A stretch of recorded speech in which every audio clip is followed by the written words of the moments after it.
සුදු අයියේ එදා 2014 පෙබරවාරි 14. ඒ කියන්නේ හරියට වැලන්ටයින් එක දවසේ. ඉර බැහැගෙන යන ලස්සන සන්ධ්‍යාවක ගල්කිස්සේ බීච් එකේ ඉන්නේ. අද මං කියන්නේ විශ්වයි පවනිගේ යාදර කතාව. විශ්වයි පවනී කියන්නේ රොමැන්ටික් කපල් එකක්. එක දවසක් පවනි විශ්ව හම්බෙන්න මෙන්න මෙහෙම එන්නේ.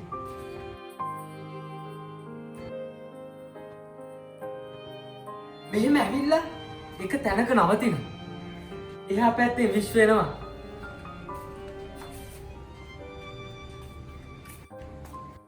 දෙන්න එක තැන හම්බෙනවා. එක පාටම පවනි මෙන්න මෙහෙම දෙක කතාවක් කියනවා. අයියා අපේ එතන මේ දවස්වල හරියට ප්‍රශ්න.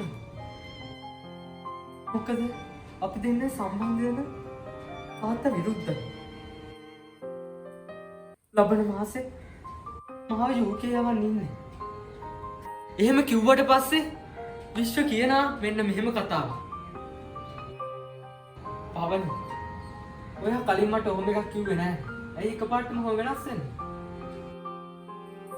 ඒක කියද්දිම පවනි දකින්නවා විශ්වගේ පිටිපස්සෙන් මැරියෝ සෙට් එකක් කෙනා. අයියා පිටිපස්සේ කවුද ඉන්නව? එහෙම කියද්දිම විශ්වගේ ඔළුවට ගඩොල් දාලා පොළු පාරක් වදිනවා. එතකොට විශ්ව හැසිරෙන්නේ මෙන්න මේ විදිහට.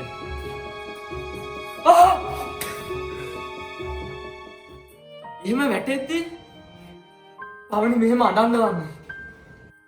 අයියේ අනේ අයියේ